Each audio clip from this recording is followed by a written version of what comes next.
ay may pag-asa para sa ating ATM, Aksyon, Tulong, Misyon. Alamin ang isang mapusong kwento ng isa nating deserving kababayan. Kapos ngunit hindi naghihina, sinusubok ng pagkakataon, ngunit patuloy na nananalig sa Panginoon. Mula sa aking opisina, mula sa pagdamay ng bawat mamayan para sa kapwa Pilipino, ang diwa ng bayanihan. I-moment mo na yan!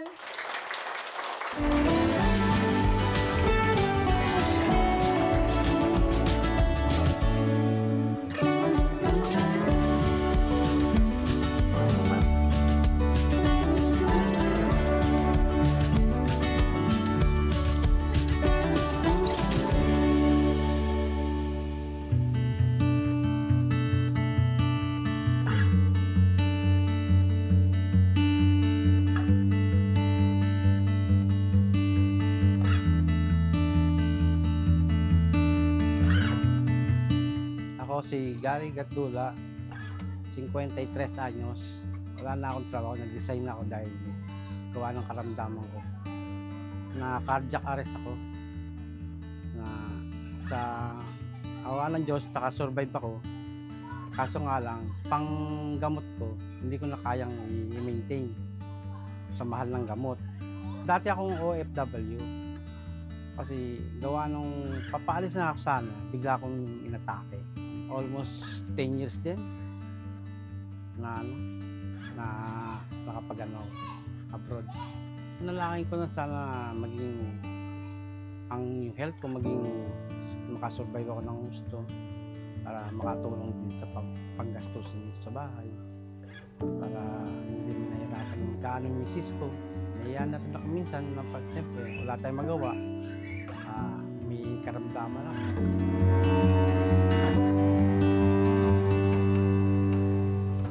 So yung tatay, no, nakwento niyo po na dati kayong OFW. Ano pong trabaho niyo nung OFW pa po kayo? Pintor din. Pintor din. Pintor kami ng mga building. Yun ang trabaho ko. Si Mrs. niyo po, anong trabaho ngayon? Ano pong pinagkakabalahan? Pumasok siya ng kasambahay. Kasambahay. Kamusta naman po? Kaya po bang makapag-sustain? Kaya bang? Hindi naman kaya masustain kasi hirap din siyempre. Pagka bibili ng mga gamot ko, pang-maintenance ko. Ngayon, Tatay Gary, kaya po ako nandito dahil pinapunta tayo ng ating mahal na senadora, si Senator Amy Marcos. So, meron po siyang programa at dito sa programa na po ito, ang misyon namin ay makapag-abot ng tulong sa ating mga deserving kababayan. So, katulad po ninyo na dating OFW, na baka sakali pa rin, pero yun nga, nagkasakit po kayo, ano? So, ito po ay munting tulong lamang, no, tatay, pero gaya ng parati namin sinasabi sa programa na to, na hindi namin para putulin yung serbisyo, yung pagtulong, hanggat sa kaya namin mailapit. So, ang una po namin maibibigay ngayon ay itong munting tulong mula kay Senator Amy Marcos. Thank you. Yan po ay sana malaking makatulong pagdating sa mga gamot, sa mga bilihin sa araw-araw, kung pang negosyo, kung ano pong kaya, pwedeng negosyo. Bibigay ko na lang ito sa asawa ko dahil siya mahawak ngayon ng budget. Bahala na siya kung anong gusto niya gawin. Bahala siya kung anong gusto niya gawin. Ano pong baka may mensahe kayo, tatay, kay Mrs. Ma'am, maraming salamat sa lahat na pag-alaga mo sa akin. Diba lang, bahalang gumagastos din sa bahay. Maging malakas ka lang, survive ka lang. Kayanin natin ito, ma'am.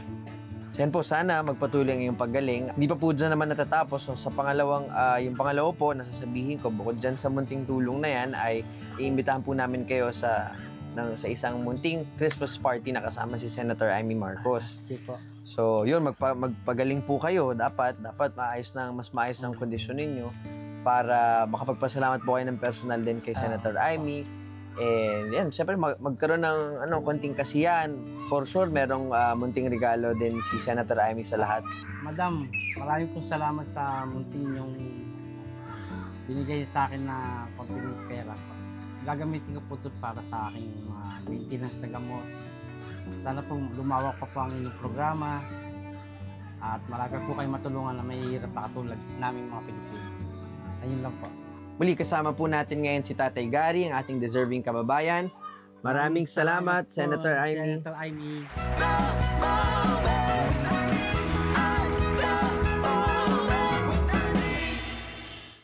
Siya'y tunay na leader, leader, leader, tayong winner. Siya'y tunay na leader, leader, leader, tayong winner. Siya ay may puso. Siya ay may kusa. Siya ay may solusyon sa lahat ng problema. Siya'y tunay na leader, leader, leader, tayong winner. Ay, may solusyon!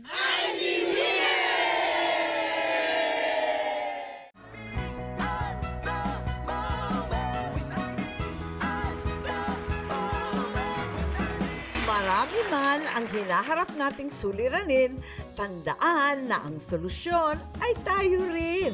Ako po si Senator Amy Marcos, ang bawat isa, ang bawat Pilipino ay may solusyon.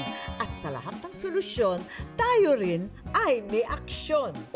Basta na pag-uusapan ang bayan, basta tungkol sa mamayan, dapat magka-moment yan. Hanggang sa susunod na weekend, ito po ang At The Moment with Amy Season 3.